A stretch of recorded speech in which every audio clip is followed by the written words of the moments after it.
The Dopamine Architect, Mastering Your Reward System for Long-Term Success, a motivational audiobook by Astrian. You wake up and the first thing you do is reach for your phone. You tell yourself you will just check the time, but an hour later you are still scrolling through videos you will not remember tomorrow. You promise yourself you will start eating better, but by evening, the takeout menu is calling your name. You have big dreams for your life, but the drive to actually work on them seems to disappear the moment you sit down. If this sounds familiar, you are not broken, and you are not lazy. This is simply your brain following a blueprint that was drawn long ago, a blueprint designed for a world that no longer exists. This old plan pushes you toward quick pleasures and easy distractions, keeping you stuck in a loop of wanting but never achieving. But here is the incredible news. You are not stuck with this old blueprint. You have the power to pick up the pencil and draw a new one. You can learn how this system works, and when you do, you can finally take control. Welcome to the role of the dopamine architect. Inside your head, there is a powerful chemical called dopamine that acts like your personal project manager, deciding what feels good and what feels like a chore. For most people, this project manager is running wild, taking orders from every shiny notification and sugary snack that comes its way. This book is your training manual to become the boss of that project manager. We are going on a journey to understand why you feel stuck, why starting things is so hard, and why you sometimes sabotage your own success. We will not use complicated science or difficult words. We will use simple stories and practical steps that make sense. By the time you finish this introduction, you will already feel a shift, a sense of hope that things can be different. You are about to learn the secrets of your own mind, and it is going to be an exciting adventure. Turn the page, because your new blueprint is waiting for you. Chapter 1. The Puppet Master Inside Your Head. Imagine there is a tiny puppet master living inside your brain, pulling strings you cannot see, making you reach for that bag of chips or feel a sudden burst of energy when you think about a future vacation. This puppet master has a name, and it is dopamine, and it is the single most important chemical for understanding why you do what you do. For a very long time, scientists thought dopamine was just about pleasure, that it was the happy chemical that flooded your brain when you ate a good meal. But they were wrong, and this mistake kept us in the dark for decades. The real truth is much more exciting and much more useful for you to know. Dopamine is not about pleasure. It is about desire. It is the chemical of anticipation, motivation, and craving. It is the reason you feel a spark of excitement when you think about a new project, and it is also the reason you feel restless until you check your phone. This tiny molecule is the engine behind every goal you have ever chased and every habit you have ever formed. When you feel that pull to check social media, that is dopamine. When you feel the thrill of planning a trip, that is dopamine. When you feel the drive to close a deal or finish a workout, that is also dopamine. It is the common currency of motivation in your brain, and it does not care if the thing you want is good for you or bad for you. It just wants you to want. This is why you can feel just as much desire for a sugary donut as you do for a healthy promotion at work. To your brain, the chemical signal looks the same. Understanding this one fact changes everything because it means your motivation is not a magical force you either have or you don't. It is a biological system you can learn to manage. Think of dopamine as the water in the rivers of your mind. When the water flows in one direction, it carves deep canyons over time, creating powerful currents that are hard to resist. If you have spent years letting your dopamine flow toward video games or junk food, those rivers are deep and strong. You are not weak for being pulled by them. You are just following the current you created. The problem is that the modern world has learned how to hijack this system better than we have. Tech companies and food scientists have spent billions of dollars figuring out how to push your dopamine buttons to keep you hooked. They have created a world of supernormal stimuli, things that hit your reward system harder than anything in nature ever could. You are fighting against teams of geniuses who are trying to keep you wanting more. But here is the power you now hold. If you understand the puppet master, you can stop being the puppet. You can start to notice when a craving is just a chemical signal, not a true need. You can observe the pull of your phone without immediately giving in to it. This awareness is the first brick in your new foundation. It turns you from a passenger in your own life into the driver. You start to realize that every time you resist a cheap dopamine hit, you are strengthening your ability to resist the next one. You are literally reshaping the rivers in your brain, carving new channels that lead toward your long-term goals. This is not about punishment. It is about reclaiming your own free will. The goal of this chapter is to make friends with this puppet master, not to fight it. You cannot get rid of dopamine, and you would not want to. Without it, you would have no desire to get out of bed, no drive to connect with others, no ambition to create or achieve. It is the fuel for your life. The trick is to stop letting it be hijacked by cheap, empty promises and to start directing it toward the things that truly matter to you. You want to keep the engine but throw away the bad fuel. You want to feel that same rush of excitement for your long-term project that you currently feel for a new notification. This is the art of the dopamine architect, redirecting the flow. So as we move forward together, I want you to start becoming a detective in your own life. Just notice today when you feel a craving. Notice when you reach for your phone without thinking. Notice when you feel a sudden spark of motivation. Just notice it without judgment. Ask yourself, what is the puppet master pulling me toward right now? This simple act of observation is the beginning of your mastery. You are waking up to the forces that have been running in the background your whole life. Get ready, because in the next chapter, we are going to look at the biggest trap this puppet master has set for you, the trap that keeps most people running on a hamster wheel forever. Chapter 2, The Easy Button Trap: Why We Get Stuck. Have you ever noticed that the things which require the least effort often feel the most urgent? It feels much more urgent to check a text message than it does to write a page of your book. It feels more urgent to watch a funny video than it does to go for a run. This is not an accident. It is a feature of your brain's design. Your brain is wired to conserve energy and seek rewards, and in the modern world, we have created an infinite number of easy buttons that give us a tiny hit of dopamine for almost no work at all. These buttons are everywhere, and they are shiny, and they are the primary reason why so many of us feel stuck. We live in a time of unparalleled comfort, yet we feel more restless and unfulfilled than ever before. These easy buttons, things like social media, junk food, video games, and endless streaming, are like candy for your brain. A little bit is fine, but a constant diet of them destroys your appetite for real food. When you can get a tiny surge of pleasure every few seconds by scrolling on your phone, why would your brain want to work hard on a difficult task that might not pay off for months? The answer is, it won't. Your brain will naturally choose the path of least resistance to get its dopamine fix. It is not being lazy, it is being efficient. It is following the law of least effort, and it is doing exactly what it was designed to do: seek rewards with minimal energy expenditure. The trap is that these easy button rewards are empty. They give you a quick hit of wanting and getting, but they leave you feeling hollow immediately after. Have you ever binged an entire TV series and felt a strange sense of emptiness when it was over? That is the aftermath of the easy button. You spent hours seeking dopamine, but you built nothing, you learned nothing, and you moved no closer to your goals. This creates a painful cycle. You feel empty, so you reach for another easy button to fill the void, which leaves you feeling even emptier.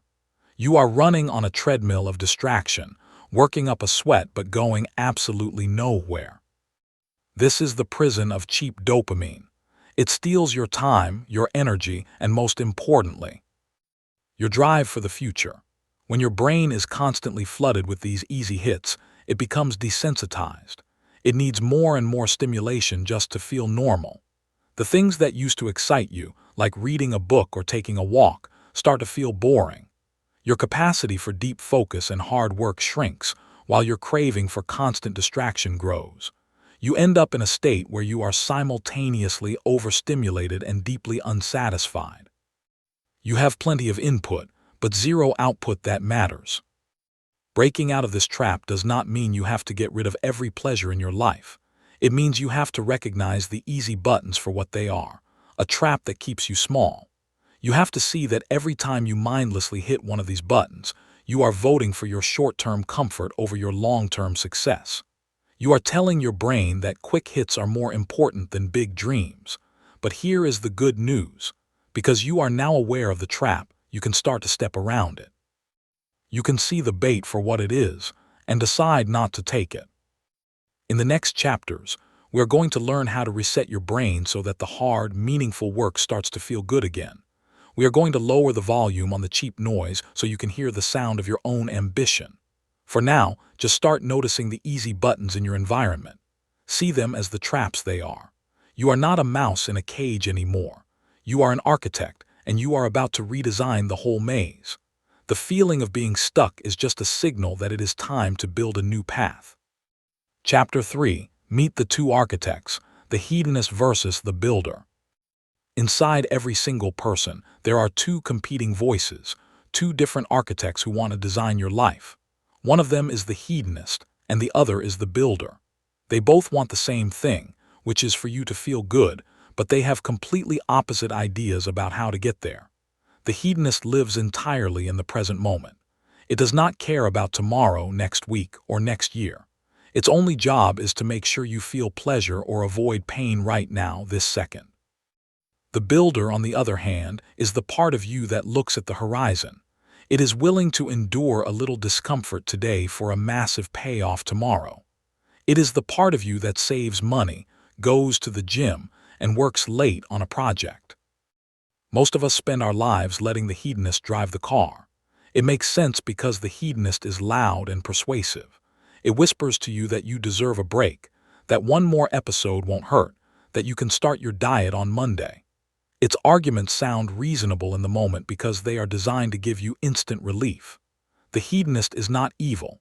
It is actually a very ancient part of your brain that kept your ancestors alive by seeking food and comfort when it was scarce.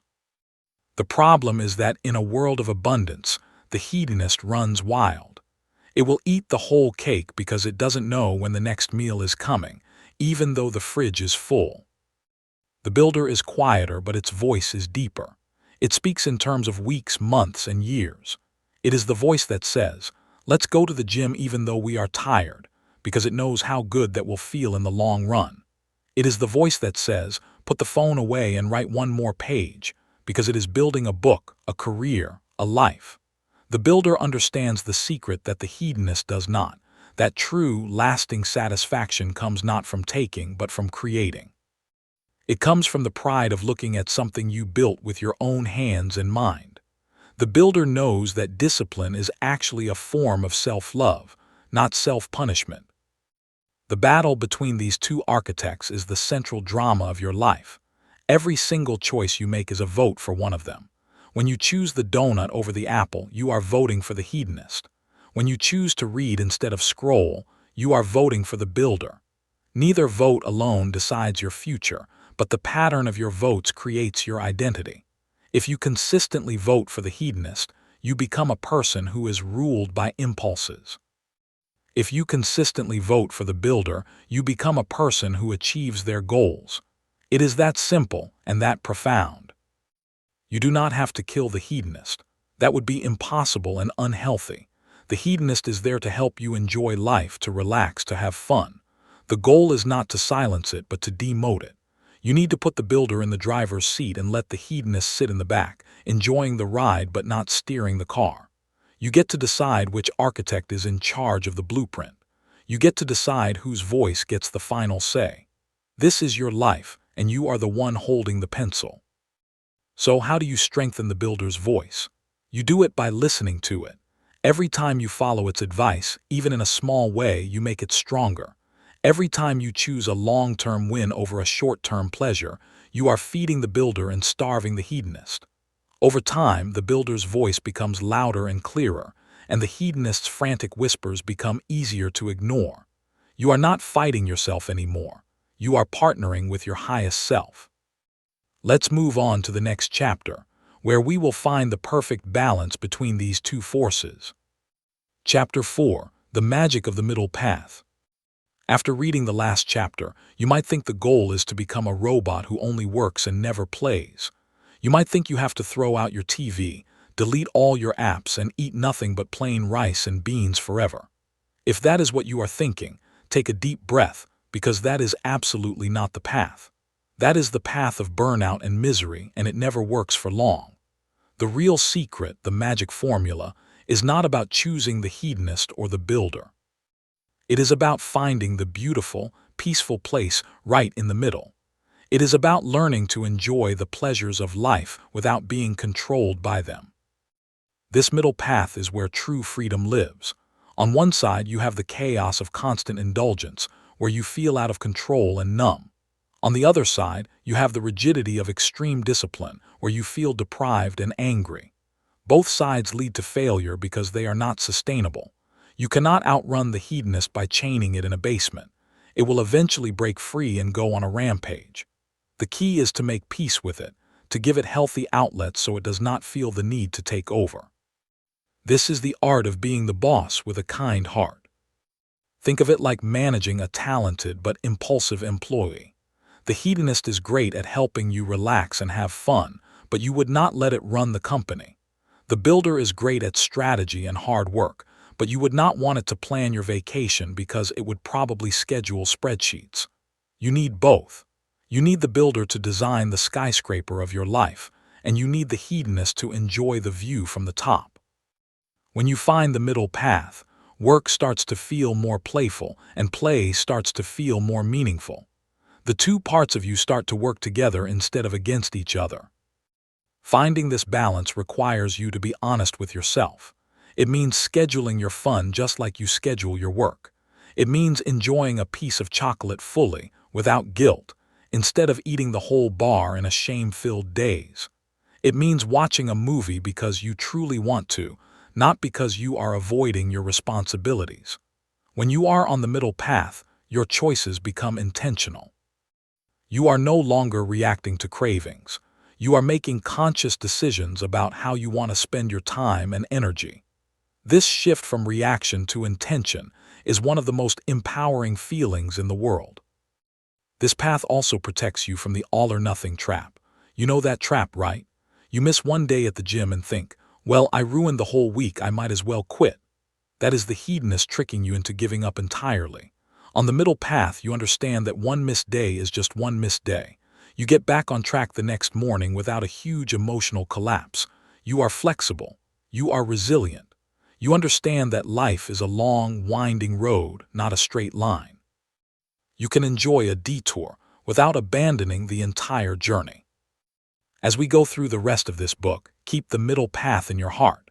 The tools and blueprints we are going to build are not meant to turn you into a monk. They are meant to give you the freedom to choose. They are meant to clear away the compulsive noise so you can actually hear what you truly want. When you are not a slave to your impulses, you are free to enjoy life on a much deeper level. Now, let's get to work on your first real blueprint. Chapter 5. Blueprint 1: Clearing the Fog, the Digital Declutter.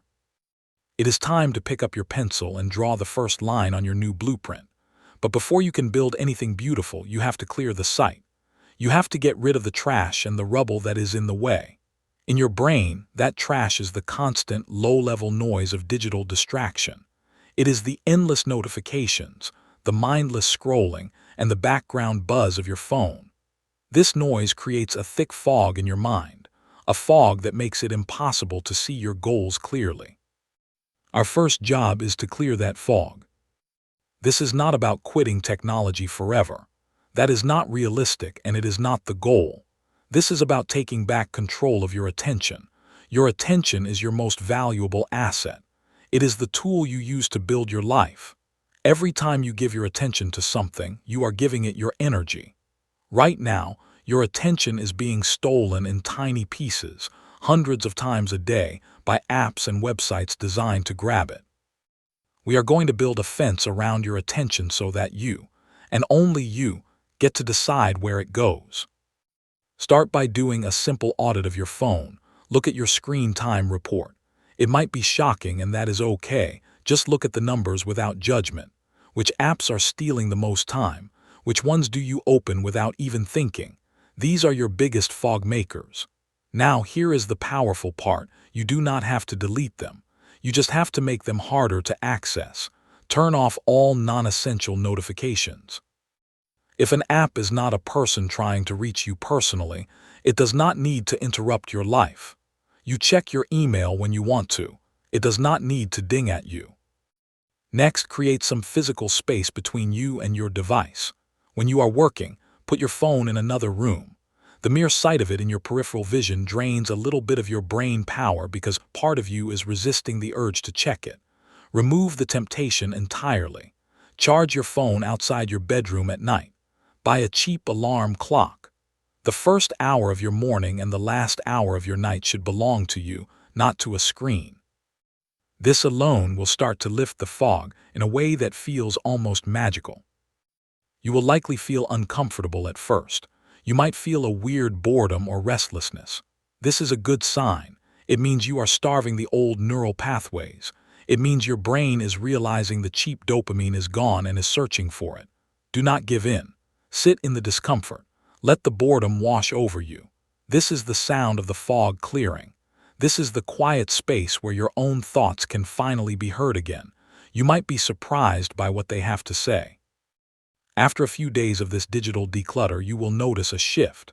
The world will seem a little quieter, a little sharper. You will find yourself reaching for a book instead of your phone. You will have ideas pop into your head. You will feel a strange sense of calm. This is your brain resetting. This is the clean sight we need for the next blueprint. You have just taken the first, most powerful step in becoming the architect. The fog is lifting, and now you can finally see the land you have to build on. Chapter 6, Blueprint 2, Designing Your Want Thing. Now that the fog has cleared and you can see clearly, it is time to decide what you actually want to build. But here is the problem. Your long-term goals probably feel like work, while your bad habits feel like fun. This is because you have trained your dopamine system to get excited about the wrong things. You have spent years associating pleasure with junk food and scrolling, and associating pain with exercise and focus. In this chapter, we are going to flip that script. We are going to redesign your wanting so that your brain actually craves the things that are good for you. The first step is to connect your goals to a deeper emotion. A goal like lose 10 pounds is logical, but it is not emotionally charged enough to beat the urge for a donut. You have to dig deeper. Why do you want to lose the weight? Is it so you can play with your kids without getting tired? Is it so you can feel confident in your clothes? Is it so you can have more energy to start that business you dream about? When you attach your goal to a powerful why, it starts to activate dopamine. Your brain starts to see the goal as a source of future pleasure, not present pain. Next, you have to visualize the finish line, but not just the visual part. You have to imagine how it will feel. Close your eyes and spend a few minutes truly feeling the pride of achieving your goal. Feel the relief, feel the joy, feel the satisfaction. Do this every single day. When you do this, you are sending a signal to your brain that this future event is important. You are telling your dopamine system, hey, pay attention to this is going to feel amazing. Over time, your brain will start to generate motivation to move toward that feeling. Now we have to deal with the bad habits. You cannot just stop wanting them. You have to replace the story you tell yourself about them. Instead of thinking about junk food as a treat, start thinking about it as something that makes you feel sluggish and tired. Instead of thinking about scrolling as relaxing, start noticing how it actually leaves you feeling more anxious and drained. You have to create a new association. You have to make the bad habits feel less appealing by focusing on the negative feelings they cause. You are literally rewiring your brain's pleasure and pain associations. This process takes time and repetition. You will not wake up tomorrow craving a salad the way you crave pizza, but with consistent effort, the shift will happen. You will start to notice that after a workout you feel amazing, and that feeling will become something you look forward to. You will start to notice that after a day of focused work, you feel a deep sense of peace that no amount of TV can provide. These positive feelings become the new fuel. They become the new wanting. You are the architect of your own desires. You get to decide what feels good. You are not a victim of your cravings, you are their creator. By intentionally focusing on the positive feelings of your future success and the negative feelings of your old habits, you are drawing a new blueprint for your dopamine system. You are telling it where to flow. This is not about willpower. It is about redesign. You are building a new world inside your head, and soon, your external world will have no choice but to follow. Chapter 7. The 5-minute rule tricking your engine to start. There is one major enemy that stops us from achieving our goals more than any other. It is not laziness, and it is not a lack of time. It is the feeling we get right before we start a difficult task. It is that heavy, sinking feeling in your stomach when you think about going to the gym or starting a big project. This feeling is so uncomfortable that we will do almost anything to avoid it, which is why we end up cleaning the kitchen instead of writing that report. In this chapter, I am going to give you a simple trick to beat this enemy every single time. It is called the 5-minute rule. The 5-minute rule is based on a simple truth about your brain. Starting is the hardest part. Once you get going, the task is rarely as bad as you imagine it would be. The dread is almost always worse than the reality. So the rule is this: give yourself permission to do the task for just 5 minutes. That is it, just 5 minutes. You can do anything for 5 minutes. You can tell yourself, I will just put on my gym shoes and walk for 5 minutes, and if I still hate it, I can stop. You can say, I will just open my laptop and write for 5 minutes, and then I can quit. What happens next is almost magical. Once you start moving, your brain's dopamine system kicks in. It sees that you are doing something, and it starts to release a little bit of motivation to keep you going. The engine, which was cold and stubborn, is now running. The first 5 minutes are just about turning the key in the ignition. You are not trying to drive the car anywhere. You are just trying to hear the engine purr. And 9 times out of 10, once the engine is running, you will want to keep driving. This trick works because it bypasses the part of your brain that throws up resistance. That part of your brain is terrified of big, scary tasks. It sees go to the gym for an hour as a huge threat, but it cannot argue with put on shoes for 5 minutes. That is too small to trigger a fight. You are sneaking past the guard dog of your mind by giving it a tiny task it cannot be bothered to stop. You are using your brain's own mechanics against its resistance. You can apply this rule to anything. Stuck on a work project? Commit to 5 minutes of organizing your notes. Dreading a difficult conversation? Commit to writing the first 3 sentences of what you want to say for 5 minutes. The form doesn't matter, the principle does. You are tricking your brain into a state of motion. In physics, an object at rest stays at rest, and an object in motion stays in motion. You are simply using 5 minutes to go from rest to motion. This tiny rule, if you use it every day, will completely change your life. It will turn you from a person who procrastinates into a person who acts. It will help you build momentum, and momentum is the most powerful force in the universe for getting things done. You will start to see yourself as someone who just gets started, and that identity will carry you through the toughest days. So the next time you feel that heavy feeling of dread, just smile, because you know the secret. Just 5 minutes. That is all it takes. Chapter 8. Boredom is your best friend. We live in a world that is terrified of boredom. The moment we have a spare second, we pull out our phones to fill the silence. We stand in line and scroll.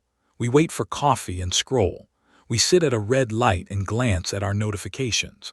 We have developed an almost allergic reaction to being alone with our own thoughts. We see boredom as an enemy to be defeated at all costs. But what if I told you that boredom is actually one of the most powerful tools you have? What if I told you that boredom is your best friend? Boredom is the state where your brain is not being stimulated from the outside, so it has to generate stimulation from the inside.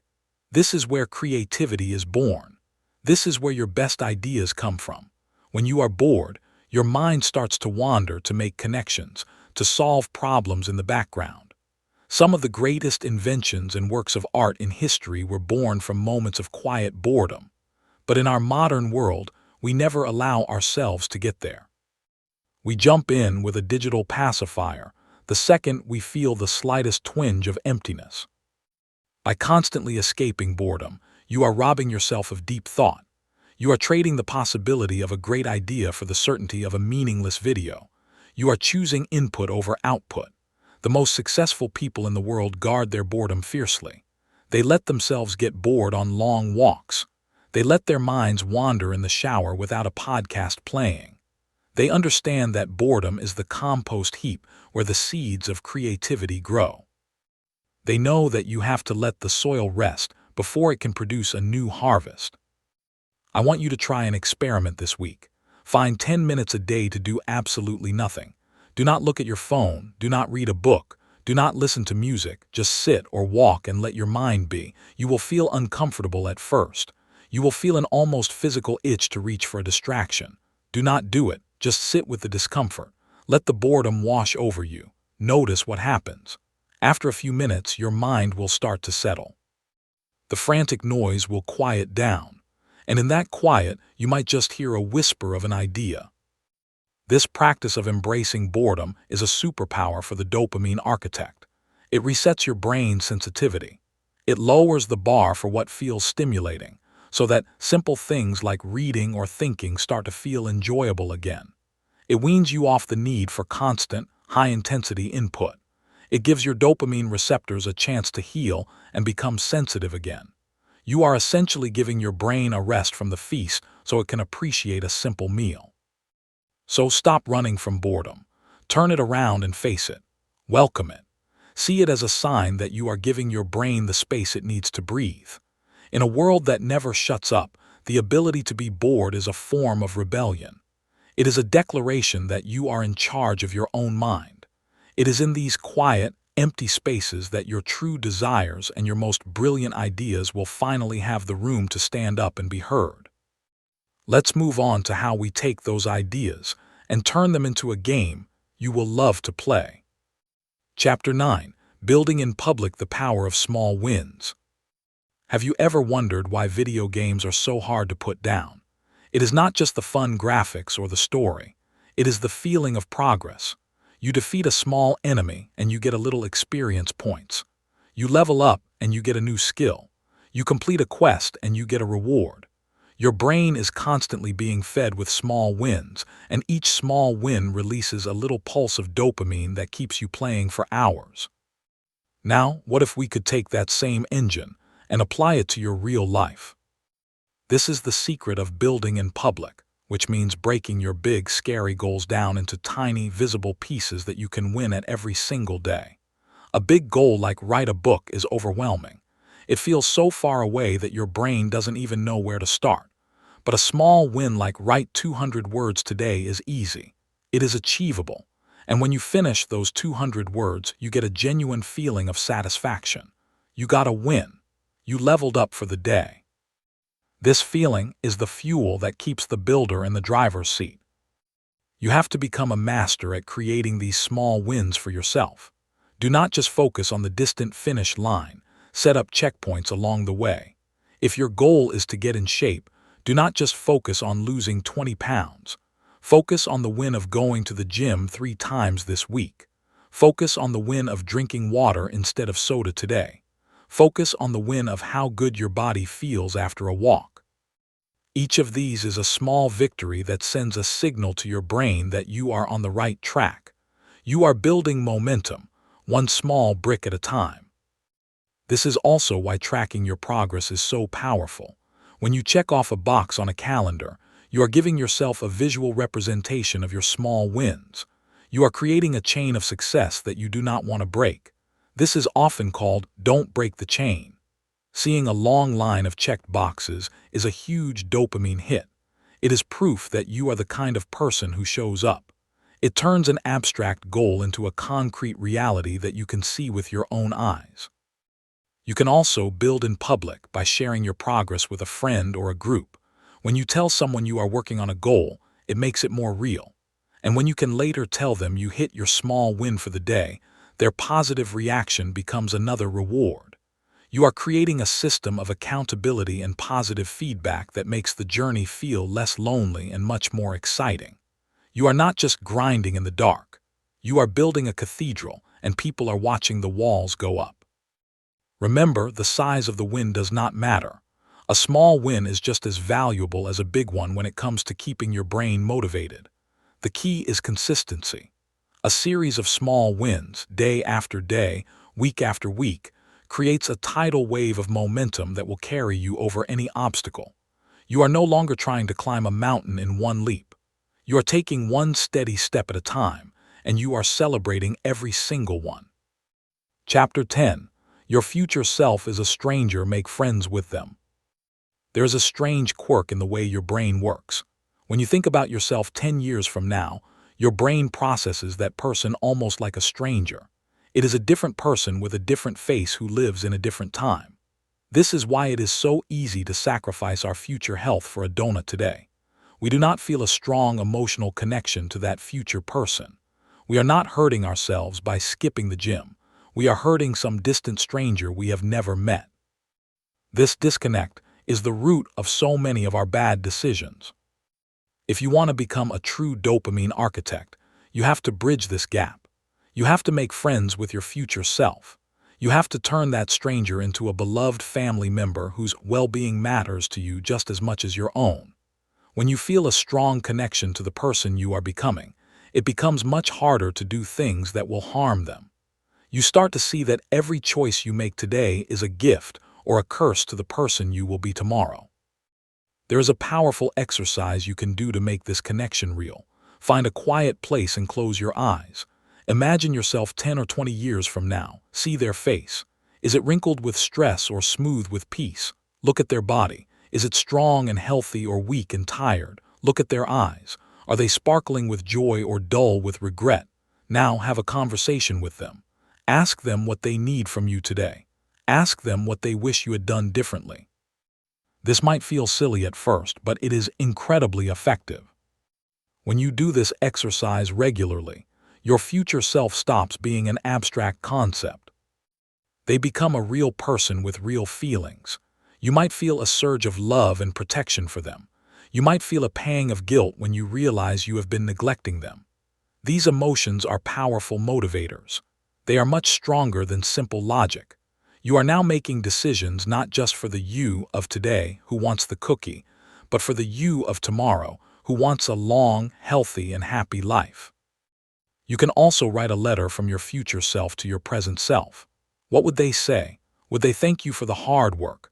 Would they beg you to stop a bad habit? Would they encourage you to keep going when things get tough? Keep this letter somewhere you can see it. Read it when you are feeling weak. Let the voice of your wisest self guide you through the moments of temptation.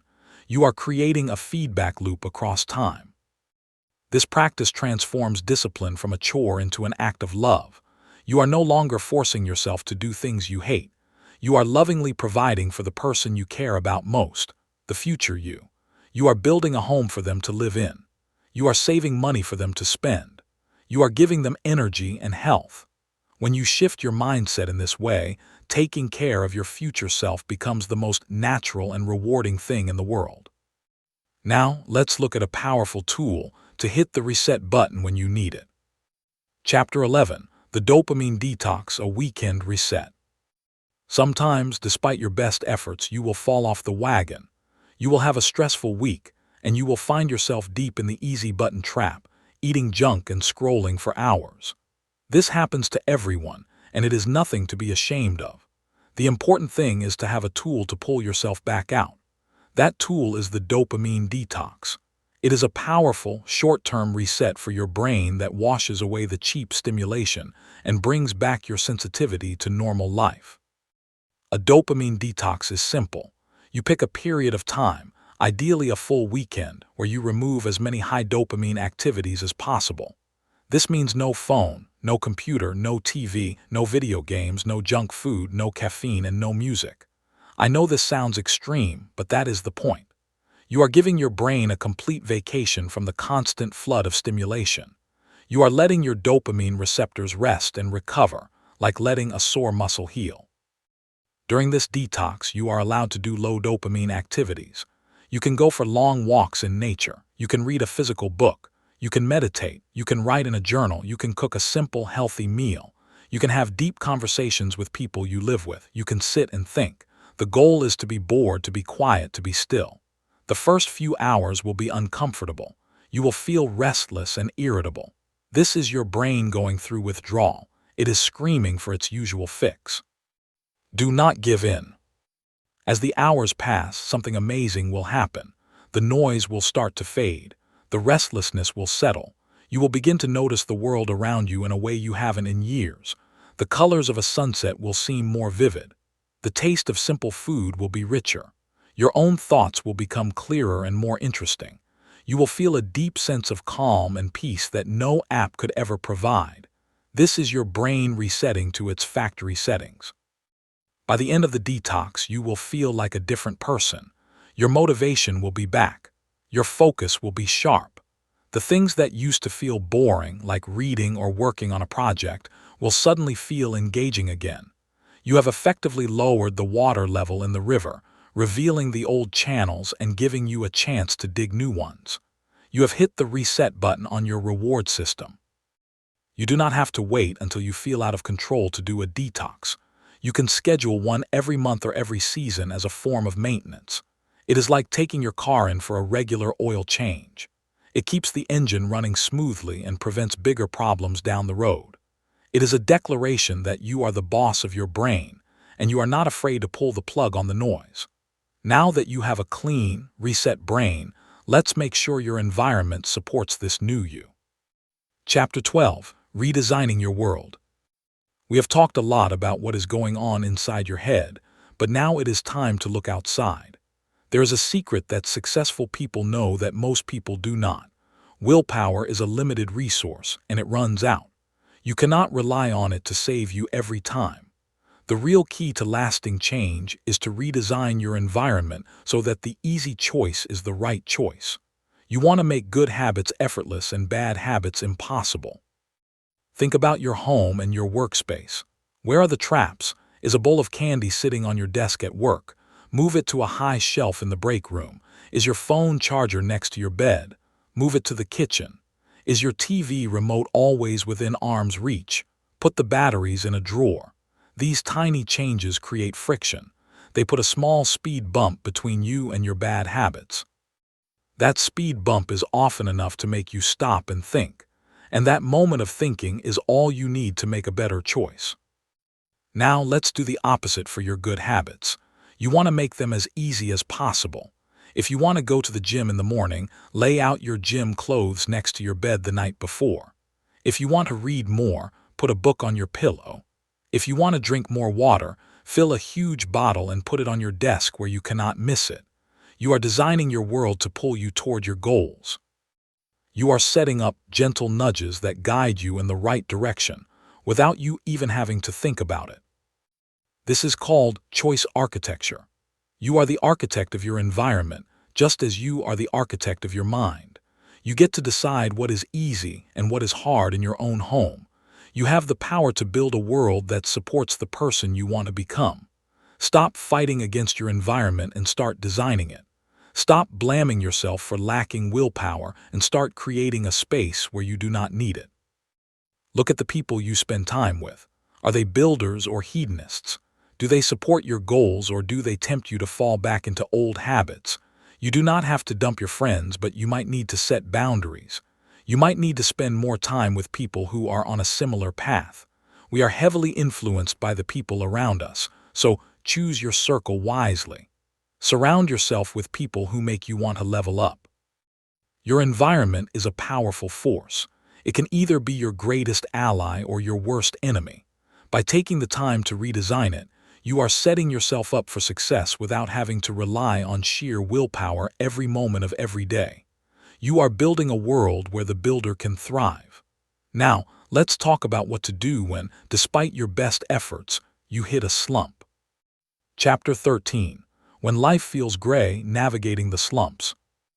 No matter how good an architect you become, there will be days, weeks, or even months when life feels gray. The motivation you worked so hard to build disappears. The things that used to excite you feel flat. You might feel tired, sad, or just completely numb. This happens to everyone. It is a part of the human experience. The key is not to panic when it happens, but to have a plan for navigating the slump without letting it destroy all your progress. First, you must understand that a slump is not a failure. It is a signal. It might be a signal that you are physically exhausted and need rest. It might be a signal that you are emotionally overwhelmed and need to process some feelings. It might even be a signal that you are on the wrong path and need to adjust your goals. Do not judge yourself for being in the slump. Judgment will only make you feel worse. Instead, get curious. Ask yourself, what is this feeling trying to tell me? During a slump, you have to lower your expectations. This is not the time to try to build a new habit or conquer the world. This is the time for maintenance. Your only job is to not lose ground. If your goal is to go to the gym 5 times a week, during a slump, your goal might be to just show up once and walk on the treadmill for 10 minutes. If your goal is to write every day, your goal might be to just open your notebook and write 1 sentence. You are just trying to keep the engine idling, not racing. You also need to be extra gentle with yourself. A slump is often a time when the inner critic gets very loud. It will tell you that you are lazy, that you are a failure, that you will never succeed. You must actively fight these thoughts. You must talk to yourself like you would talk to a dear friend who is going through a hard time. You would not yell at them. You would offer them comfort and support. Do the same for yourself. Remind yourself that this feeling is temporary. It will pass. It always does. Sometimes the best thing you can do in a slump is to focus entirely on the basics. Make sure you are sleeping enough. Make sure you are eating food that gives you energy, not junk that makes you feel worse. Try to get outside and move your body, even if it is just a slow walk. Connect with a person you love, even if you do not feel like it. These basic acts of self-care are like medicine for a tired brain. They will not cure the slump overnight, but they will keep you from sinking deeper. The most important thing to remember is that you are not your feelings. You are the one observing the feelings. The grayness is a cloud passing through the sky of your mind. You are the sky, not the cloud. Watch the cloud, let it be there, but know that the blue sky is still behind it. Your motivation will return. Your spark will come back. Just be patient and kind to yourself while you wait. And when it does return, you will be stronger and wiser for having navigated the gray. Chapter 14. The Compound Effect, Trusting the Invisible Growth. One of the biggest reasons people give up on their goals is that they do not see results fast enough. We live in a world of instant gratification, so we expect our hard work to pay off immediately. But real success does not work that way. It works through the compound effect. This is the principle that small, consistent actions, repeated over time, produce massive results. It is the same principle that turns a tiny seed into a giant oak tree. You cannot see the seed growing underground, but it is growing. Think about ice melting. You can have a block of ice at 25 degrees. You raise the temperature to 26, nothing happens. 27, nothing. 28, nothing. All the way up to 31, still nothing. But then you add 1 more degree of heat and the ice starts to melt. Did that 1 degree do all the work? No. It was the work of all the degrees that came before it. Your efforts are like those degrees of heat. You might work for weeks or months and see no visible change. You feel like you are getting nowhere. But then one day you add 1 more small effort and suddenly the ice breaks. Your breakthrough happens. This is why you have to learn to trust the process. You have to trust that the work you are doing today, even if you cannot see the results, is accumulating. Every page you write, every healthy meal you eat, every time you choose the gym over the couch, you are adding another degree of heat. You are building a critical mass of positive action. You are laying bricks that you cannot see yet, but they are forming the foundation of your future success. The wall will appear, but only after the last brick is laid. This understanding frees you from the tyranny of immediate results. You stop checking the scale every day. You stop counting your money every hour. You stop looking for applause. You just focus on showing up and doing the work. You find satisfaction in the act itself, knowing that the results are a natural byproduct of consistency. You become like the farmer who plants the seeds, waters them, and trusts that the harvest will come. He does not dig them up every morning to see if they have grown. The compound effect also works in reverse, which is why bad habits are so dangerous. One cigarette will not kill you. One junk food meal will not ruin your health. But the compound effect of thousands of cigarettes and thousands of junk food meals is devastating. You are always compounding, either in the direction of your goals or away from them. Every single choice is a deposit into your future. You get to decide which bank you are investing in. So when you feel like giving up because you cannot see progress, remember the ice and the seed. Remember that the most powerful force in the universe is consistency over time. Keep showing up. Keep adding your degrees of heat. Keep watering your seeds. The breakthrough is coming. It is inevitable if you do not stop. Your job is not to see the future. Your job is to build it, one invisible brick at a time. Now, let's look at the masterpiece you are creating. Chapter 15. Your masterpiece. You have made it to the final chapter, but this is not the end of the journey. It is the beginning of the rest of your life. You now hold the tools of the dopamine architect. You understand the puppet master in your head. You know how to avoid the easy button trap. You have learned to balance the hedonist and the builder. You have cleared the fog, designed your wanting, and learned to trick your engine into starting. You have made friends with boredom and with your future self. You have reset your brain, redesigned your world, and learned to navigate the slumps. You understand the power of small wins and the magic of the compound effect. You are ready. Now it is time to step back and look at the big picture. You are not just trying to finish a to-do list. You are not just trying to lose a few pounds or make a little more money. You are building a masterpiece. That masterpiece is your life. Every choice you make, every habit you form, every moment of discipline or indulgence is a brushstroke on the canvas of your existence. You get to decide what the final painting looks like. You are the artist and you are the art. This perspective changes everything. It turns the daily grind into a sacred act of creation. When you wake up in the morning, you are not just facing another day of work. You are stepping into your studio. When you choose to focus instead of scroll, you are adding a beautiful stroke of color. When you choose to be kind when you could be cruel, you are adding light. When you choose to persevere when you want to quit, you are adding depth and texture. You are painting a life that you will be proud to hang in the gallery of your memory. Do not let the world tell you that your life is just a series of random events. It is not. It is a deliberate construction. You have the blueprint, you have the tools, you have the power. The hedonist will always be there, whispering for you to put down the brush and take a nap. But now you know that nap is just a nap. The masterpiece will not paint itself. Only you can do that.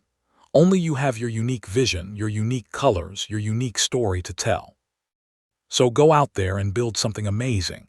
Not for fame, not for money, but for the deep soul-level satisfaction of knowing you used your time on this earth to create something meaningful.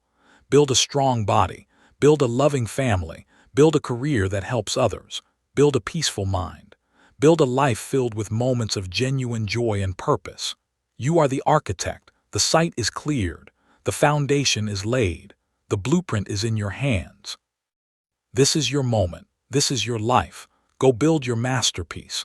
And remember, every single day is a new chance to pick up the brush. The dopamine architect is not a title you earn and then forget. It is a way of being. It is the ongoing practice of designing your desires and directing your energy toward the things that truly matter. You have the keys to the site. Now go to work. Conclusion: the keys to the site. You have traveled through this book and you have learned the secrets of your own mind. You now know that the craving for distraction is just a chemical signal, not a command. You know that the voice of laziness is just the hedonist trying to protect you from short-term discomfort. You know that the path to long-term success is not about fighting yourself, but about designing a better system. You have been given the blueprints, the tools, and the training. The construction site of your life is now open, and you are holding the keys. The world will keep trying to hijack your dopamine. The easy buttons will always be there, shiny and tempting. You will have days when you forget you are the architect and fall back into old patterns. When that happens, do not despair. Just pick up this book, revisit a chapter, and remember who you are. You are the one who designs their own wanting. You are the builder of your own future. The keys are in your hand. The gate is open. The only question left is, what will you build? Go now and create a life that amazes even you.